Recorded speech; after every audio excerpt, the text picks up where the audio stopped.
자, 벌써 9라운드입니다. 이제 두 경기만 치르면 1로빈이 마무리가 되는 건데, 자, 이번 라운드도 재밌는 매치업들이 상당히 많이 있습니다. 첫 번째 경기부터 한번 꼼꼼히 보도록 하겠습니다. 네, 첫 경기는 울산과 강원전입니다. 네, 4월 19일 토요일 오후 2시 울산 문수에서 열립니다. 자, 주목할 포인트, 울산은 베테랑의 힘, 강원은 정경호 어게인 2022로 했습니다. 울산 같은 경우에는 지난 경기에 대구를 잡으면서 4경기 무승이죠. 무승에서 탈출을 했습니다. 뭐 경기력이 썩 좋지는 않았지만 어찌됐건 흐름을 바꿀 수 있는 승리였다는 점, 여기에 또 주중에 코리아컵을 치르지 않으면서 체력적 부담도 좀 덜었다는 점, 여러 가지로 울산 입장에서는 분위기를 반전할 수 있는 한 주 경기가 아니었나 싶습니다. 울산 같은 경우에는 최근에 이제 좀 반등을 다시 하게 된 포인트 중에 하나는 역시 베테랑. 지난 대구전에서도 이청용 선수가 상당히 좋은 모습 보여줬고, 뭐 후반에 정우영 선수 들어갔고, 뭐 김영건, 조현우 선수가 강상우 선수까지 좋은 모습 보여줬는데, 사실 울산 같은 경우에는 좀 세대 교체가 좀 급격하게 이루어진 느낌이 좀 있었어요. 그러면서 팀이 전체적으로 약간은 조금 어수선한 느낌? 약간 그런 부분들이 있었는데, 지난 경기를 통해서 베테랑 선수들이 제 몫을 해주면서 좀 분위기를 바꿨고, 이제 베테랑 선수들이 잘했다는 건 역시 젊은 선수들한테 자극을 줄 수 있는 부분이거든요. 네. 이런 부분들이 울산에게 긍정적 영향을 미칠지라는 생각이 들고, 울산 같은 경우에는 지난 겨울에 일본에 다녀왔습니다. 도쿄 쪽 다녀와서, 그러니까 도쿄가 위도 경도 따졌을 때 울산이랑 가장 비슷하대요. 그래서 날씨도 그렇고 전체적으로 과연 일본은 어떻게 하느냐 했는데, 첫 번째로 울산이 난지형 잔디.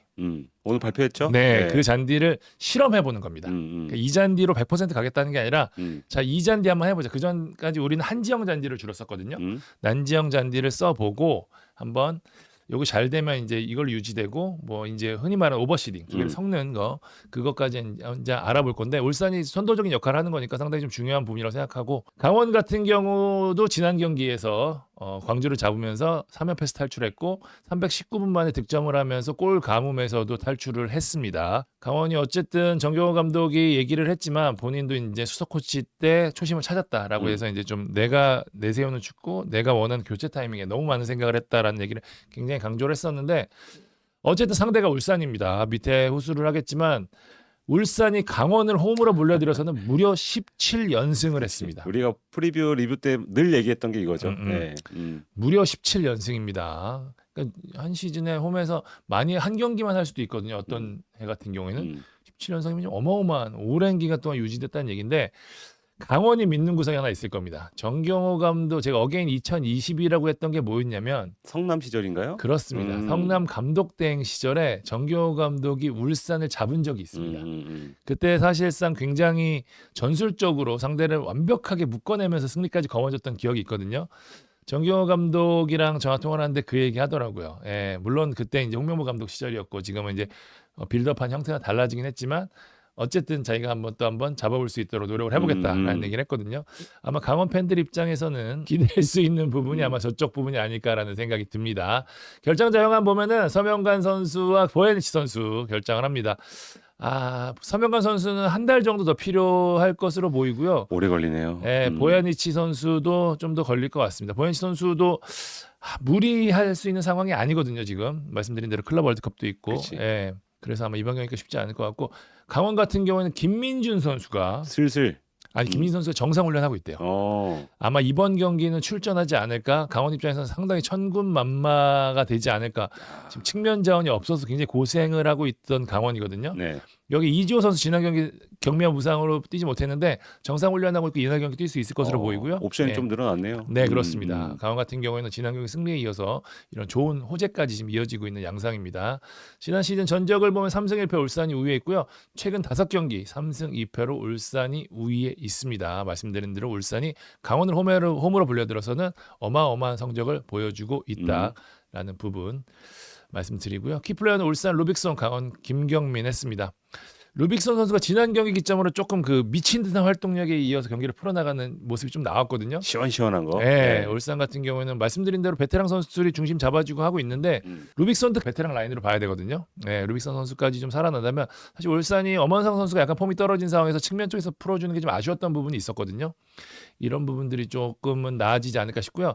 강원은 김경민 뽑았습니다. 김경민 선수가 지금 그래도 강원에서 가장 파괴적인 선수, 그쵸. 가장 위협적인 선수라는 측면에서 역시 김경민 선수가 풀어줘야, 그리고 김경민 선수가 골까지 넣어줄 경우에는 보다 좀 좋은 양상이 되지 않을까라는 생각이 듭니다. 근데 너무 결정적인 찬스를 너무 많이 놓치는 감은 있는데 그 반대로 말하면 그래도 그 자리에 결정적인 찬스를 잡는 것도 김경민이거든요. 그러니까요. 네, 그거 결정력만 조금 높이면은 더 좋은 선수가 될 것 같습니다. 네. 자, 여러분들 과연 어떻게 전망하고 있는지. 어우, 압도적입니다. 울산의 71%, 무승부 16%, 강원 13%입니다. 13%. 일단 뭐 강원과 울산의 상성 그리고 울산의 홈이라는 점 최근 분위기까지 세 가지 요소를 좀 고려한 것 같은데 저도 뭐 크게 아주 변화는 없을 것 같습니다. 울산의 승리를 예측을 하겠습니다. 저도 승리하도록 하겠습니다. 다음 경기 한번 보겠습니다. 자, 안양과 서울FC의 경기 19일 오후 4시 30분 안양 종합운동장에서 펼쳐집니다. 네, 불과 몇 년 전까지 이제 2부 리그에서 자주 맞대결을 펼치던 그런 팀들인데 이제 1부에서 오랜만에 맞대결을 하게 됐습니다.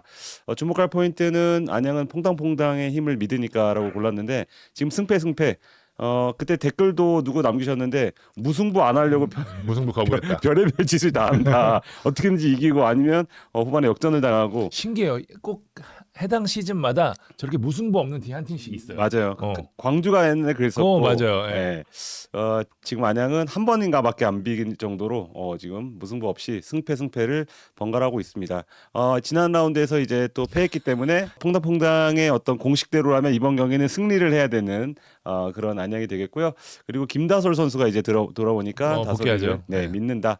골키퍼에 좀 아쉬움이 있었기 때문에 큰 힘이 될 것 같고요. 수원FC는 이제 첫 승 테이프를 끊었다. 요 점을 좀 포인트를 맞췄고 이제 징크스를 하나하나씩 깨야 되는데 원정 무승이 꽤 길어요. 뭐 지난 시즌까지 합치면 제가 조사한 바로는 10경기 연속 무승입니다.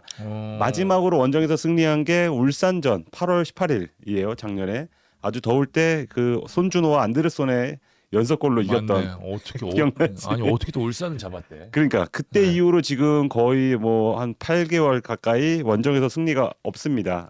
지금 최근엔 또 3연패 중이기도 하고 골도 많이 못 넣고 있다 보니까 이 원정 징크스도 지난 경기에 이제 홈에서 이겼으니까 이제는 원정에서 한번 이겨보자. 그리고 연승을 한다 그러면 순위가 갑자기 또 올라갈 수 있기 때문에 그런 점도 여전히 좀 신경을 많이 쓸 것 같습니다.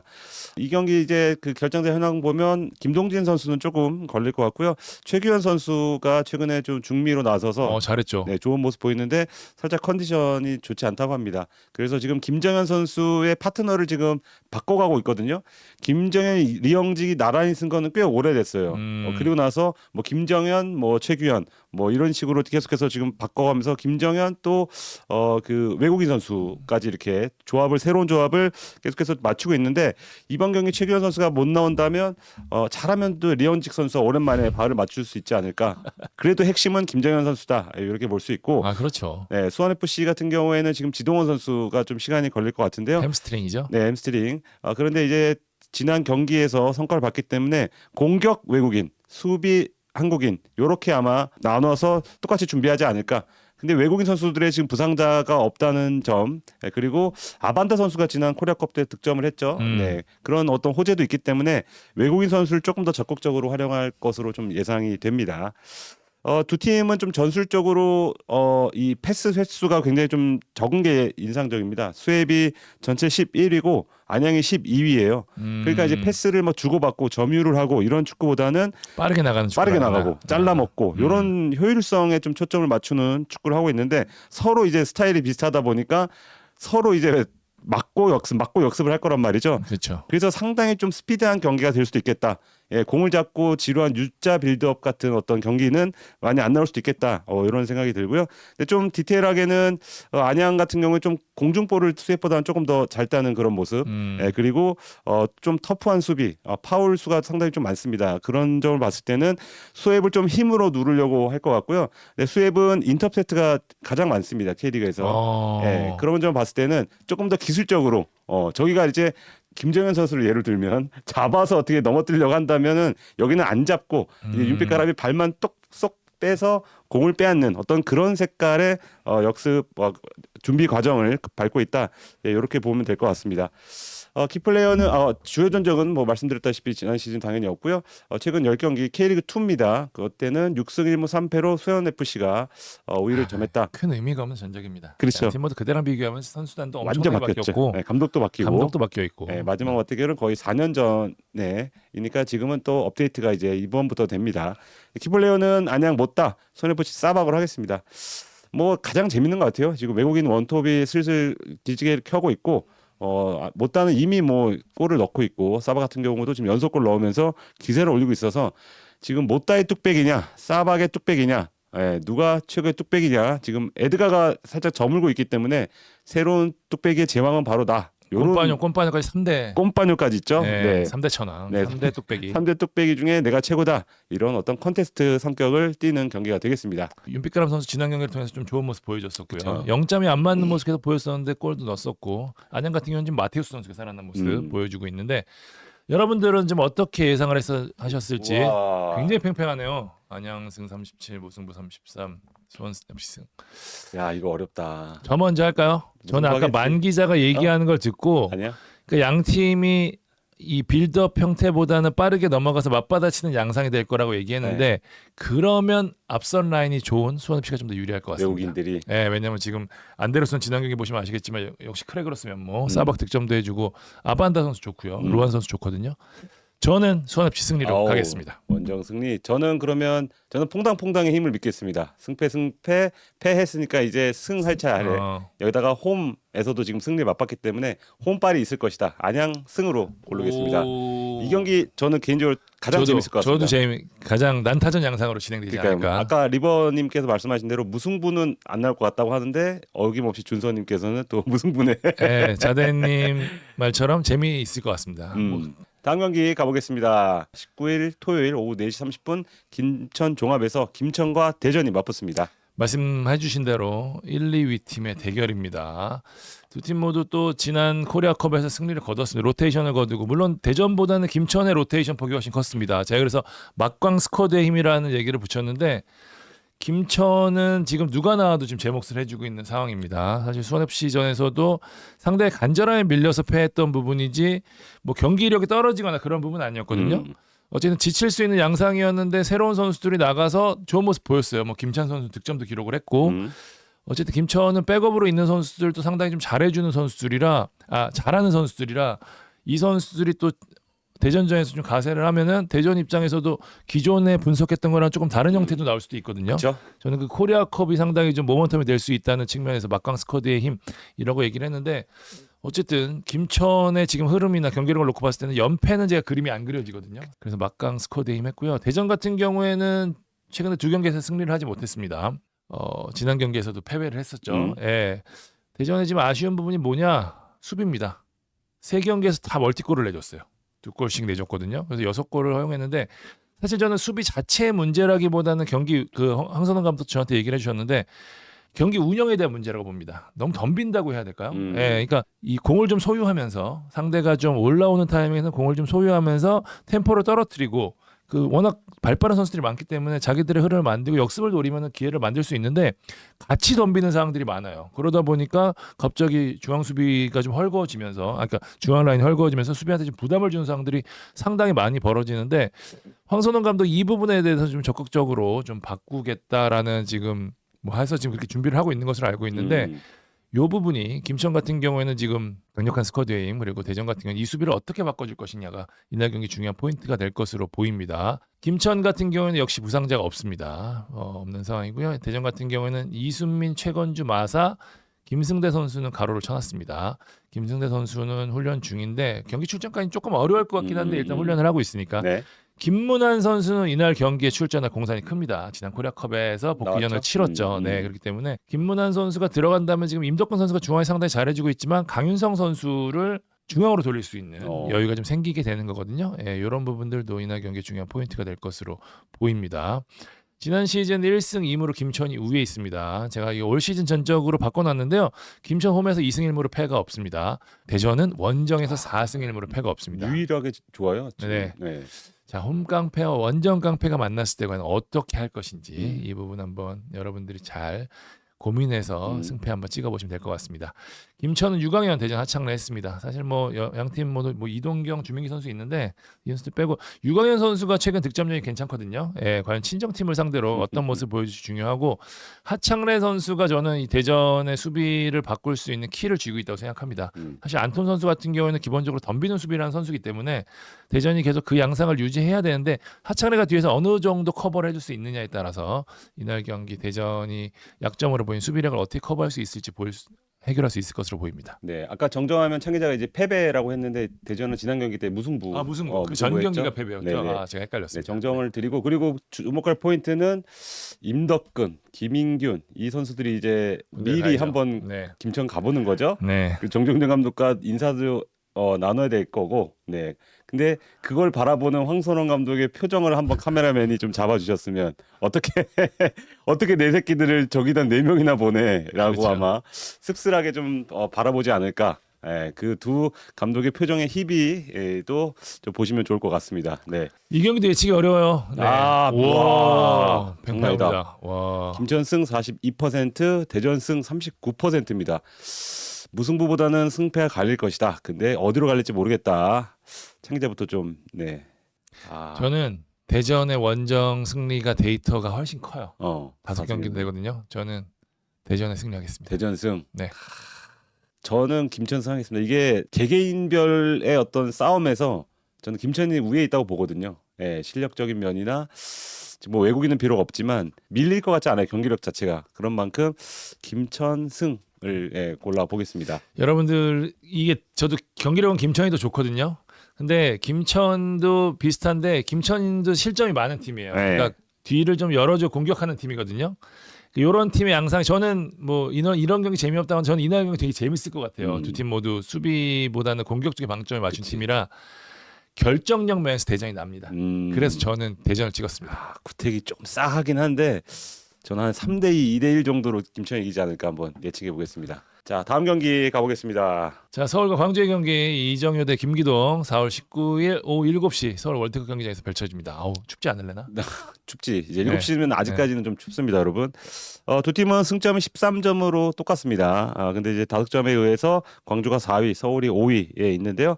광주는 3경기 무패 달리다가 지난 라운드에서 강원 원정에서 패하면서 무패가 끊겼고 서울은 대전전 2골 따라잡으면서 2대2 무승부. 지금 7경기 연속 무패를 달리고 있는데 두 팀 감독의 공통적인 고민은 무승부가 너무 많다는 거죠. 그렇죠. 네, 지금 두 팀이 최다인 4무씩을 좀 기록하고 있습니다.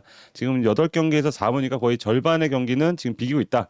물론 지는 것보다는 승점 1점 따는 게 나을 수도 있지만 네, 시원시원한 지금 승리를 원하는 두 팀의 맞대결이라고 할 수 있습니다. 주요 전적부터 먼저 살피면 광주가 3승 지난 시즌에 그리고 최근 4연승 중입니다. 서울전. 예, 지금 이정효 감독의 축구가 서울을 상대로 상당히 잘 먹혀들었다. 그리고 제가 알기로는 최근 3경기에서 멀티골을 넣을 정도로 유독 서울 상대로도 득점도 잘 이루어지는 정효볼이 되겠고요. 10경기 전적은 서울이 5승 1무 4패로 아주 근소하게 우위를 점하고 있는데 최근 흐름은 광주 쪽으로 좀 넘어왔다. 예, 근데 최근 그 두 팀의 흐름, 아까 창 기자 얘기한 대전 김천전과 김천 대전전과 좀 유사한 흐름인데 서울은 홈에서 상당히 강하죠. 그렇죠. 네, 특히 득점을 보면 8골 중에 7골이 홈골입니다. 원정에서 한 골밖에 못 넣었어요? 한 골밖에 못 넣습니다. 우와. 네, 그 정도로 지금 홈팬 앞에서 어떤 분위기에 좀 영향을 받는 게 아닌가 이런 생각을 할 수 있고요. 광주는 지금 8월 이후에 지금 원정 승리가 없거든요. 네, 그 정도로 원정에서 약한 면모인데 10골 중에 원정에서 3골밖에 없습니다. 예, 여기 역시도 지금 홈에서 강한 팀이다 보니까 이런 어떤 최근의 흐름을 어떻게 좀 바꿀 수 있을지 그리고 전술상으로도 김기동 감독은 살짝 좀 보수 쪽에 가깝고 좀 안정적이죠. 근데 이정효 감독은 살짝 좀 진보 쪽에 가까운 정치 얘기하지 맙시다. 정치 아니에요. 이거는 보수와 진보의 단어에 대해 설명하는 겁니다. 예, 그 어떤 축구를 하는 만큼 두 감독의 어떤 성향이 이 경기에 어떤 영향을 미칠지 다만 지금 광주에 고민이 있다면 에너지 레벨이죠. 네, 지금 제가 조사한 바에 따르면 K리그에서 가장 많은 경기를 치렀습니다. 올 시즌에 ACL, ACL부터 지금 코리아컵까지 12경기인가를 치렀습니다. 세계 대회 광주는 거의 5일당 한 경기씩 치르고 있고 주중에 물론 로테이션 돌렸지만 지난 강원전 때 드러났듯이 지금 체력적으로 약간 문제가 좀 나왔던 만큼 그래도 주중에 코리아컵 좀 쉬었다는 게 그렇죠, 그렇죠. 예. 그게 지금 이번에 어떤 그 특히나 쉬진 않았죠. 예. 로테이션. 로테이션. 특히나 광주 축구는 많은 분들이 한 얘기가 어느 축구보다 에너지가 필요하다. 맞아요. 예, 이 선수들이 그냥 한 가지 롤만 받는 게 아니고 여러 가지 롤을 동시에 수행하다 보니까 체력적으로 상당히 힘들다 적응이 그런 얘기를 하는데 그래서 아마 에너지 관리에 좀 신경을 쓰지 않을까 네, 싶습니다.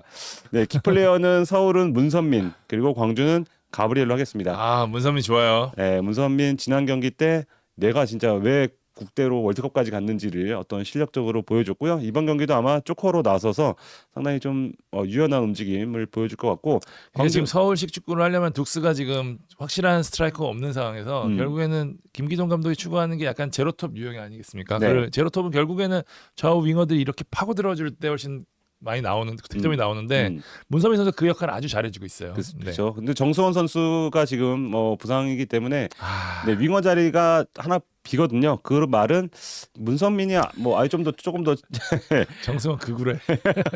조금 더 출전 시간을 좀 가져갈 수도 있겠다 생각이 들고 가브리엘은 돌아왔고 지난 코리아컵에서 그래도 왜 가브리엘이 좋은 선수인지를 득점으로 또 어시스트로 보여줬기 때문에 이 서울의 문선민과 같은 역할을 가브리엘이 좀 하지 않을까 이렇게 예상을 해서 두 조커를 한번 골라봤습니다. 새벽 훈련 빡세게 시킨대요. 가브리엘 예측해 보겠습니다. 어우. 광주가 많네요. 네, 서울 홈임에도 광주 승이 45%, 서울 승이 34%로 예측을 했습니다. 최근 들어서 어떤 서울의 경기력 같은 부분도 좀 반영이 된 게 아닌가. 그리고 상성 같은 부분을 봤을 때 광주가 근소한 우세가 될 것이다. 이렇게 예측을 했습니다. 왜냐면 저게 컸던 것 같아요. 광주가 최근 서울전 4연승이라는 4연승. 게 그게 여러분들에게 미치는 심리적 영향이 컸던 것 같습니다. 저는 이 경기만큼은 좀 느낌이 왔습니다. 저는 먼저 무승부를 하겠습니다. 네, 최근 양팀이 무승부가 많고 뭔가 창 끝이 좀 무뎌요. 날카롭지가 않다는 느낌이 좀 강하기 때문에 서로 좀 신중하게 하지 않을까 싶습니다. 저는 광주 승하겠습니다. 오케이. 광주 그러니까 이정효 감독이 상성적으로 유리한 팀한테는 항상 강했어요. 그러니까 그 강세를 이어갔던 팀한테는 끝까지 강했거든요. 오늘도 이어가지 않을까라는 생각이 좀 듭니다. 다음 경기 가보겠습니다. 자, 20일 오후 4시 30분 제주 월드컵 경기장에서 펼쳐지는 제주와 포항의 경기입니다. 주목할 포인트는 제주는 위기 학범슨 반등 가능한 부분 위기예요. 골랐습니다. 제주 스쿼드가 좋으니까 언젠가 올라오지 않을까라고도 또 예상하시는 분들도 계실 거고 그리고 또 이 제주 홈인 만큼 이번 경기 또 반등하면 또 순위가 올라가는 거는 또 한순간이다 이렇게 보실 수도 있지만 걱정되는 거는 여러 가지가 있죠. 일단 전술적으로도 시즌 초 서울과의 개막전 이후로는 경기력이 이제 감독이 준비한 경기력이 잘 안 나오고 있고 선수들이 어떤 이행하는 어떤 모습도 잘 안 나오고 있고 전체적으로 선수들 폼이 조금씩 딱 떨어져 있다는 겁니다.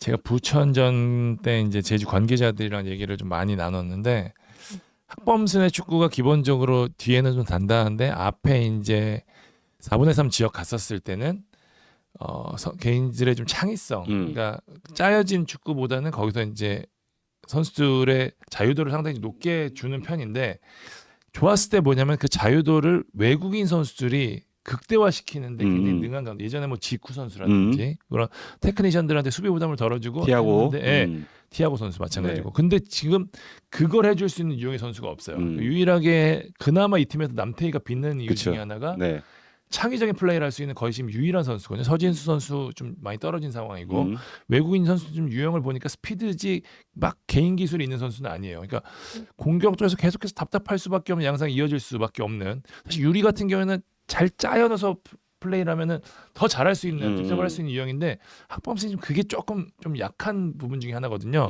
제주는 계속해서 좀 답답한 양상의 경기가 이루어질 수밖에 없는 상황이 이어지는 게 아니냐라고 얘기하시는 분들 상당히 많더라고요. 네, 여기다가 지금 부천 원정에서는 사실 얻은 게 아무것도 없거든요. 이런 것만 있죠. 이탈로의 에너지 손실부터 해서 로테이션 돌렸고 그래도 코리아컵이라도 안고 갔어야 되는 어떤 상황으로 보이지만 코리아컵을 사실상 좀 버린 셈처럼 그렇게 돼버렸고 그렇게 이겼으면 또 소득이 있었겠지만 결국 패하면서 자신감도 떨어지고 선수들의 체력도 떨어지고 분위기만 더 떨어졌어요. 분위기만 떨어지는 어떤 그런 상황이 돼서 이 경기는 정말 아주 학범슨의 거치까지도 아마 갈 수도 있는 정말 중요한 경기가 되지 않을까 이거 제 예측입니다. 뭐 어디 취재한 건 아니고 그 정도로 지금 위기의 상황이라고 볼 수 있고요. 중원 같은 경우에는 아무래도 이창민 선수가 지난 경기 좀 쉬었기 때문에 이창민과 김건웅 조합으로 왜냐하면 지금 포항이 좀 몰아붙이는 스타일의 축구를 좀 하고 측면이 빠르게 가서 이제 크로스를 많이 하는 그런 경기를 하다 보니까 조금 더 안정적으로 수비형 미드필더를 한 명 또 박아두고 수비에 좀 안정을 꾀하는 어떤 전략을 택할 것 같고요. 포항은 공포의 트리플 타워를 일단 주목할 포인트로 골랐습니다. 일단 팀이 좋다 보니까 뭐 감독이 말하는 대로 좀 이루어지는 부분이 있는데 저는 가장 무시무시한 게 후반에 나오는 트리플 타워라고 보거든요. 조상혁, 이호재, 조르지까지. 조르지까지. 네, 평균 신장 한 190대는 그 세 명이 일단 앞에 서서 일단 뚝배기로도 지금 박아놓을 수도 있고 특히 조르지는 극히로 측면을 터는데 이제 좀 감을 확실히 잡았습니다. 내가 뭘 해야 될지 포항 선수들한테 내가 어떻게 도움이 될지를 확실하게 지금 깨우치고 있기 때문에 조르지가 측면을 털고 골에 대한 욕심을 내려놨죠. 그리고 조상혁 선수는 거의 뭐 헤더 머신처럼 아, 좋아요. 네, 헤딩을 하다 보니까 그러니까 이게 전반에부터 포항이 좀 에너지를 몰아붙이는데 상대가 힘들잖아요. 근데 후반에 갈아 끼는 거예요. 근데 그건 역시도 굉장히 좀 위협적인 선수들이 나오기 때문에 후반에 좀 골이 많이 나오는 그런 스타일이 지금 되고 있거든요. 그래서 제주의 수비가 상당히 좀 불안하거든요. 지금 송주훈 특히 그 라인 쪽에서 많이 지금 빈틈이 나오고 있는 만큼 그 점을 좀 파고들지 않을까. 물론 이호재 선수의 발끝도 날카롭기 때문에 이호재 슈팅 그리고 조상혁의 헤더, 조르지의 드리블까지 삼박자가 어떻게 맞아 떨어질지 궁금하고 조상혁 선수에 대해서 뭐 포항 구단한테도 좀 물어봤더니 구단 관계자 피셜 자기가 본 몸 중에 가장 좋다. 오, 네. 오. 거의 자기 지금까지 1등은 김광석이었는데 지금 광석형을 밀어낼 정도로 조상혁 몸은 완벽하다. 거의 기계다. 네, 그 정도로 운동 거의 헬창 수준으로 운동을 열심히 하고 있고 그리고 성향이 되게 독특하대요. 이 예전에 유스 시절에 뒤에서 누가 백태클을 했대. 그러면 이제 발 잡고 떼굴떼굴 구르면 퇴장까지 나올 것 같은 그렇죠. 분위기인데 떼굴떼굴 구르고 바로 일어났대.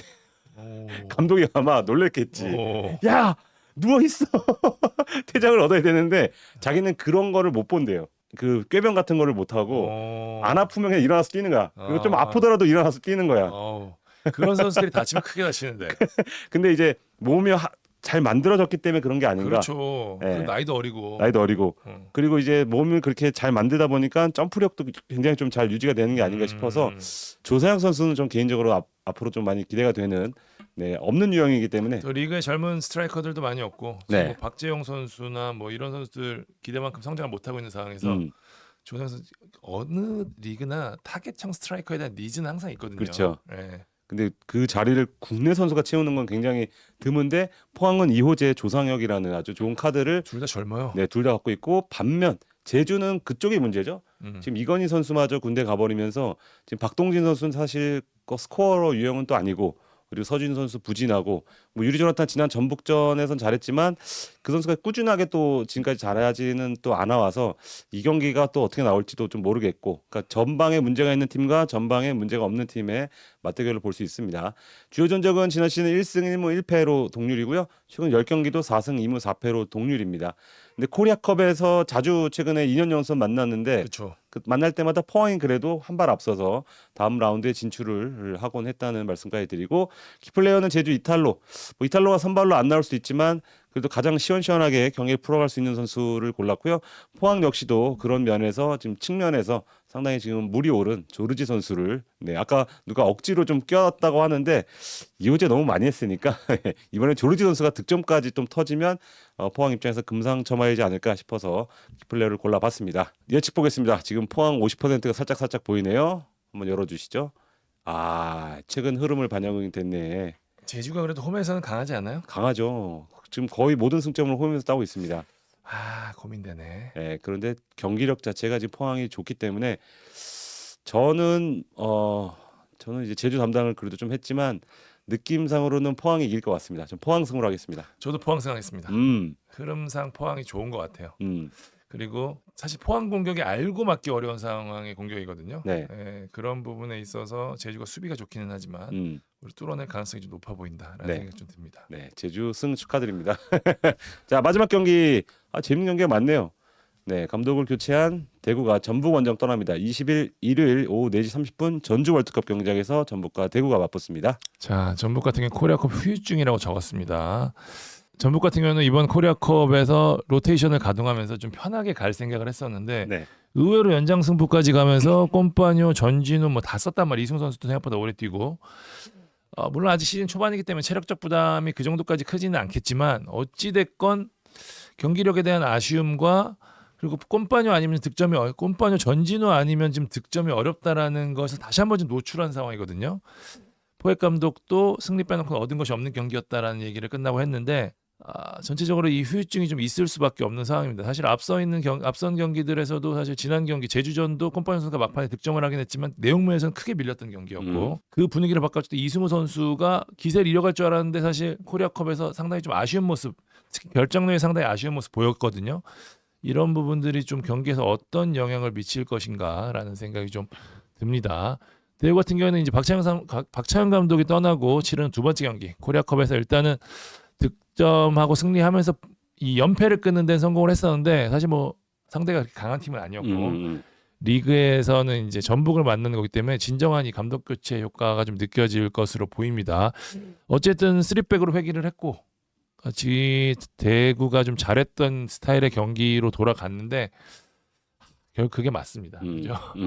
뭐 저도 사실은 대구에 누구보다 좀 변화가 있었으면 하는 사람 중에 하나인데 현재 세팅 구성 자체가 그 축구에 가장 최적화되어 있는 게 맞는 것 같아요. 확실히. 오래 걸려요. 그 변화하려면. 네, 그리고 그 특정 감독이 누가 됐든 굉장히 오랜 시간을 들여서 체질을 바꿔야 되는데 그렇게 동계 한번 하고 바뀔 만한 것 같지 않아서 저도 시즌 초에 그렇게 말씀드린 거거든요. 3백으로 돌아갈 것 같다. 물론 그게 전 감독님은 또 기분 나쁘실 수도 있지만 그렇게 예측했던 건데 또 3백으로 돌아와서 일단 살아야 되니까 아마 3백으로 계속 가지 않을까 싶습니다. 네, 그래서 그 축구 지금 서동원 감독 대행 입장에서도 지금 계속해서 뭐 정식 감독으로 갈 수도 있다라는 얘기도 좀 많이 돌고 있거든요. 그러니까 이 대행으로 있는 동안에 감독이 상당히 좀 중요한 사항입니다. 이 3백 잘해서 좀 순위를 끌어올린다고 했었을 때는 자기도 이제 한번 프로 감독에 대한 될 수 있는 상황이니까 아마 이번 경기에 많은 공을 들이지 않을까라는 생각이 듭니다. 전북 같은 경우에는 에르난데스, 아나스모 선수 가로 쳐놨습니다. 두 선수 모두 부상은 아닙니다. 에르난데스도 부상은 아니에요. 근데 몸 상태가 썩 좋지 않대요. 그렇죠. 그래서 이번에 또 뛰었다 다칠 경우에 또 장기 부상으로 갈 것 같으니까 본인이 좀 몸을 사리는 게 좀 있다는 얘기를 들었고요. 아나스모 선수도 부상이나 몸 상태가 나쁜 건 아니랍니다. 그러니까 시간이 좀 더 필요한 부분이라 과로를 쳐놨습니다. 왜냐하면은 지난 코리아컵에서 어쨌든 지금 공격 자원들 다 뛰었거든요. 뭐 전진우, 뭐 송민규, 이승우 다 뛰었잖아요. 그러니까 측면 자원이 상당히 좀 부실해질 수밖에 없는 상황이라 이 두 선수가 측면에서 차이를 만들어줄 수 있는 유형이라 혹시나 경기가 잘 풀리지 않을 때 이럴 때 나올 수도 있다라는 면에서 제가 과로로 표시를 해놨습니다. 대구 같은 경우는 일단 오승훈 선수는 못 뛰고 세징야 선수도 일단 과로에는 표시를 해놨는데 못 뛸 가능성이 큽니다. 네, 세징야 선수, 오승훈 선수 자리에는 지금 한태희 선수가 거의 뭐 새로운 발견이라고 할 정도로 좋은 모습 보여주고 있기 때문에 큰 문제 없죠. 세지맨 선수에 대한 공백은 역시 느껴질 수 있지만 지난 경기에서 정재상 선수가 득점을 했단 말이에요. 대구에서 가장 약점이었던 스트라이크 자원에서 골이 나왔기 때문에 그 부분을 좀 기대하지 않을까 싶고 장성원 선수는 출전 준비를 하고 있다고 합니다. 예, 정상 훈련을 하고 있으니까 좀 봐야 될 것 같아요. 지난 시즌 전적은 2승 1무 1패로 대구가 우위에 있었습니다. 대구가 광주에 전북에 강했고요. 최근 10경기 전적 4승 2무 4패로 팽팽했습니다. 제가 여기 하나 더 넣었는데 대구 올 시즌 원정에서 1무 3패로 승리가 없습니다. 이 부분 여러분들 승패 맞추시는데 좀 체크하시면 될 것 같고요. 키플레이어는 전북은 전진우, 대구는 라마스였습니다. 꼼파뇨 선수 하려고 했는데 지금 경기력적으로 영향을 미치는 건 전진우의 몫이 더 크다고 봐요. 네. 예, 근데 지난 코리아컵에서 어쨌든 제법 많은 출전 시간을 소화했기 때문에 그리고 또 뭐 손이 안 좋다든지 뭐 컨디션적으로 안 좋을 수 있는 부분들이 좀 있거든요. 네. 전진우 선수가 잘하냐 못하냐에 따라서 전북 공격에 대한 이 완성도. 사실은 저는 이승우 선수를 키플레이어로 꼽았는데 이승우 선수보다는 전진우 선수를 꼽는 게 맞다는 생각이 좀 들고요. 대구에서는 지금 어쨌든 라마스 선수 제일 위협적인 슈팅을 날릴 수 있는 선수가 라마스거든요. 대구 팬들 입장에서는 라마스가 좀 아쉽다고 하시는 분들도 있긴 한데 그래도 골까지 갈 수 있는 위협적인 슈팅을 라마스 발끝에서 많이 나온다는 점에서 라마스로 꼽았습니다. 그리고 제가 기억이 가물가물해서 지금 찾아봤는데 박찬영 감독 데뷔전이 전북 원정이었네요. 작년 4월 23일에. 그때 4월 28일에. 이겼던 경기인가? 2대2로 비겼습니다. 막판 그 정재상 선수와 두 골 넣어가지고 갑자기 네, 그죠? 박재현, 정재상 선수가 연속골 넣어서 음, 전주성을 이제 들었다 놨다 했던 맞아. 그런 경기였는데 공교롭게 또 딱 1년 뒤에 네, 어쨌든 감독 대행이긴 하지만 서동원 감독의 K리그 데뷔전도 전북 원정이다. 서동원 감독이 어떤 모습을 보여줄지 그래도 이 경기로 인해서 박재현 감독에 대한 분위기가 확 올라갔던 좀 기억이 있기 때문에 이 경기도 굉장히 중요하겠다 생각이 좀 들었습니다. 자, 승부패 여러분들 예측 어떤지 한번 보도록 하겠습니다. 아하. 오, 전북승이 많네요. 전북승 58%, 대구승 20%. 아, 이거 어렵네. 어떻게 생각하십니까? 이게 감독 교체한 첫 경기는 이게 느낌이 쎄하거든요. 어떻게 나올지 상대가 몰라요. 예. 어차피 뭐 포획 감독 잘 모르기도 하겠지만 그쵸. 첫 만나는 팀은 잘 모르겠지만 저도 체력 여파가 좀 체력, 걸리거든요. 그렇죠. 공격 루트가 단순해. 대구가 그렇게 단순하게 하는 팀들한테 강했다고. 그렇지. 지금 3백으로 돌아간다 그러면 세징야가 없단 말이야. 세징야 없죠. 무승부. 무승부. 제가 무승부 선점했습니다. 무승부가 각이 보이는데 그래도 저는 홈빨 최근 흐름빨 봤을 때 전북 승리로 예상을 하겠습니다. 네.